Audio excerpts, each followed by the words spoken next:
Hello everyone. You'll hear from Anya and Lorna and Mary in a minute about some of this week's highlights from across the schools. And you'll hear what to look out for next week.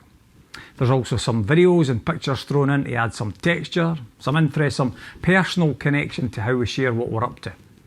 But first, I'd like to share my highlight, and that would be the Careers Fair. A Careers Fair we held the other day just for high school and P7 pupils.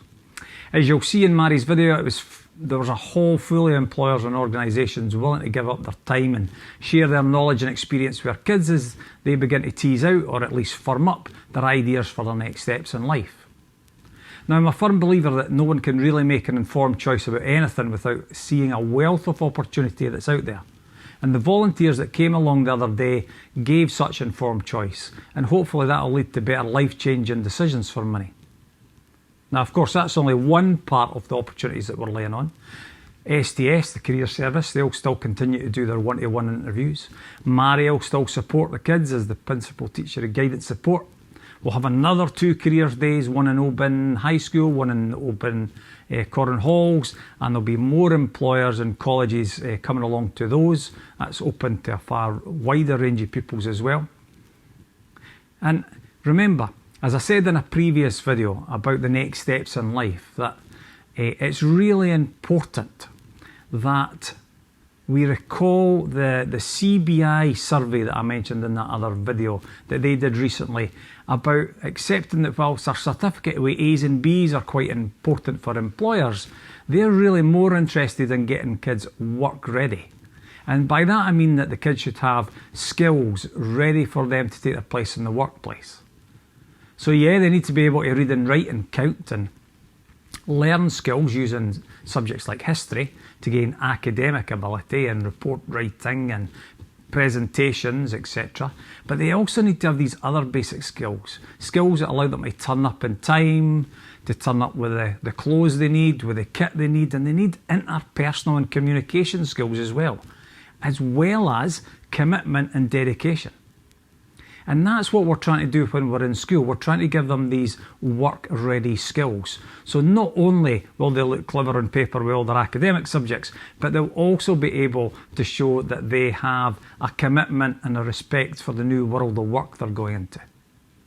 Now, this shaping of character is a responsibility of parents and carers, but it's the responsibility of employers in the school to make sure we progress that as well. My thanks to PJ Miller in particular for getting the Careers Fair up and running, and of course my thanks to everyone who came along and supported our youngsters have that wee look about what they need to do for the next steps in life. I'd also like to thank Carly Meakin on the same sort of train of thought. Carly's the drama teacher that came over this week, and you know, having introduced drama in Oban 14 years ago, I'm well aware of the initial views of those that are coming to that experience for the first time. Many of them love it. It's really enjoyable, but many have no desire to tread the boards of a theatre or head off to Hollywood. But just as we teach history to youngsters knowing full well they're not off to dig up pyramids or write books on famous people and events of the past, we also teach subjects that have a content that's just a vehicle for knowledge and skills. And drama is one of these vehicles. It's a vehicle useful to employers because it teaches the skills of confidence, of interpersonal skills. It promotes a development of leadership skills. And that's as well as having to do the academic side of things, because like English, there's a lot of writing in drama. But drama is really something that's going to develop their vocational as well as their academic skills. And so before we knock drama out of the park as being something new and not as good as some older higher like history, for example, please just remember that a higher in drama is equal to a higher in physics or a higher in my own subject. So don't you be dismissing it too easily, and remember that drama is a crucial subject for delivering these work-ready skills as well. So take the opportunity and enjoy it. Right, that's enough for me just now. That was just me sharing my highlight, which was getting the kids ready for the world of work. Thanks to the volunteers who came up and gave their time, and another wee bit thrown in about the importance of all the subjects we do. So I hope you have a lovely week ahead, and I'm going to turn over to my colleagues now. Thank you. Vesgur magaf ha shaki rang ir viakin eriest. This week we had a team over from Skills Development Scotland. The S1-S2 class received a group work session that introduced them to SDS and then looked at the self segment of career management skills, a set of skills that support individuals manage their lifelong career journey. During the group work, the young people considered what makes them unique and how their ability to recognise this could help identify possible career options in the future. On Wednesday, we held our careers fair with 15 different businesses represented. Pupils had specific questions to ask at each of the stalls and found out lots of information about the different sectors. It was fantastic to be able to welcome people back into the school in person and also to give our pupils the opportunity to meet with the wider community, practice their communication skills and eat some cake.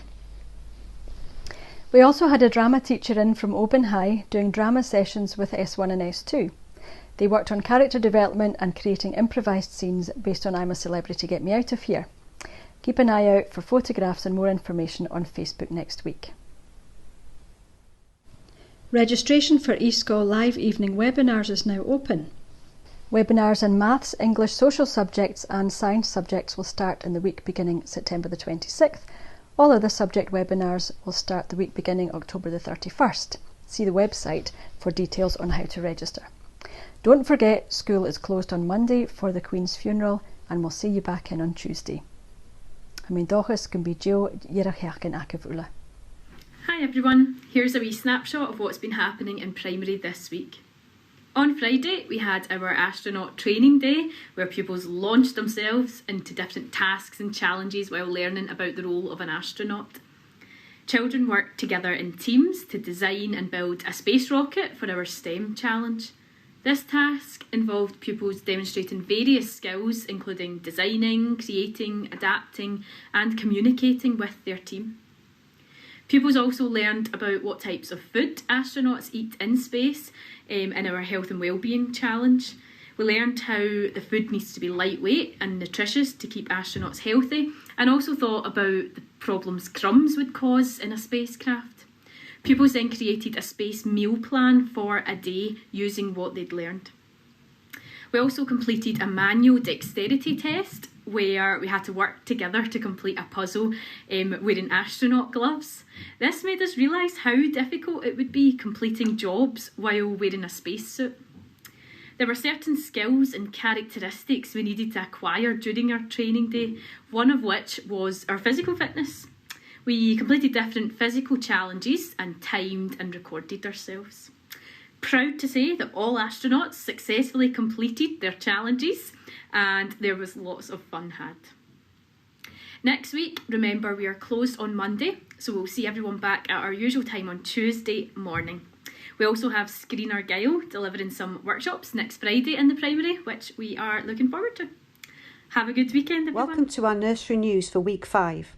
This week the children wanted to bake and they decided on pizza so they could eat them during snack time.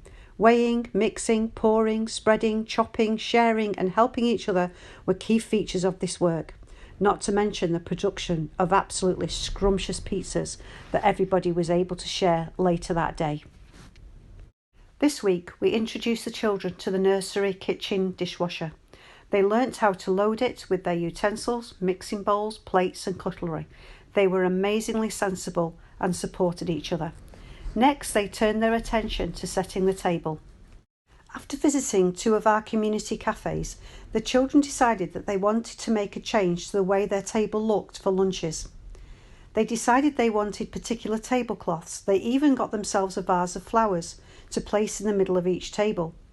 They then helped each other set a place setting for everyone, which included placing a plate and arranging knives and forks in the correct way.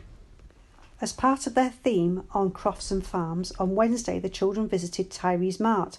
They were super excited. A quick trip on ring and ride and they were soon at the ringside. The children also managed to have a wee visit to the cafe and also a look outside. When they got back to the nursery, it was time to vote on what they would like to discover and learn about next week. Still within the theme of farms and crofts, you'll have to watch the video next week for us to reveal exactly what they're going to do. That's all our news from this week. Please remember, mums and dads and family members, to look in the nursery floor book. It's always available in our cloakroom each morning. We'd love you to make some comments. See you next week.